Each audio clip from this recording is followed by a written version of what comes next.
Hi guys, it's Jason at Northern Source Sportswear. I've had a good poke around in the vintage vaults and dug out a stick which a lot of you will not have seen before. So I've got for you today a Warhawk. So the Warhawk has a couple of unusual features.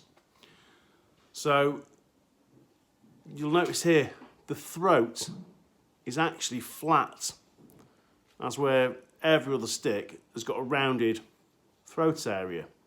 Now the reason for this flat throat is back in the 70s a lot of the ball stops would dry out really quickly. Obviously with a rounded throat the adhesive would actually unstick.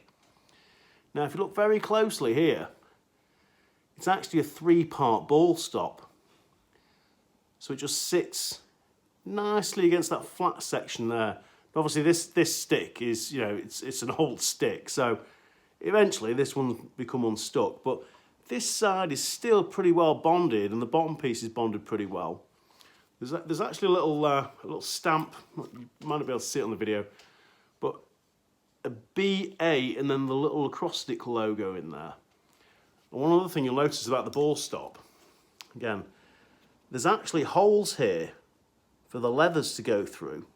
And again, it might be difficult for you guys to see on the video, but in here, there's holes in the bottom of the ball stop area as well for the sidewall to go through. So, pretty unusual design. Now, the patent was issued in 1979 for this stick, but I can't find a manufacture date. And I know the creators of this stick were granted a further patent 2 years later, which actually covered some of the creative features of this head. So like the flat ball stop and the lacing going through the ball stop. There's actually an unusual gap here. So in the throat area, there's the flat bit that the ball stop sits on, and there's another flat area, and you can see there's a cutout there. So I'm not quite sure why that feature exists. So if you know anything else about the Warhawk, then feel free to get in touch. You can leave a message down below in the comments section. If you've got a Warhawk in your collection, love to hear from you guys. Obviously in this Warhawk we've got the traditional pocket, but I have seen a picture of a really, really unusual mesh piece in a Warhawk. Now, those of you who are keen on lacrosse history and collecting vintage gear, you might have heard of a mesh called salvo mesh.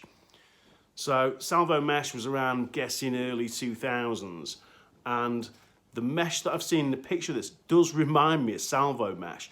So again, if you've got a stick, a Warhawk that's actually got that original mesh in it, would love to see and hear from you guys. So the Warhawk, pretty rare. I've only ever seen 2 for sale. It's a very unusual stick.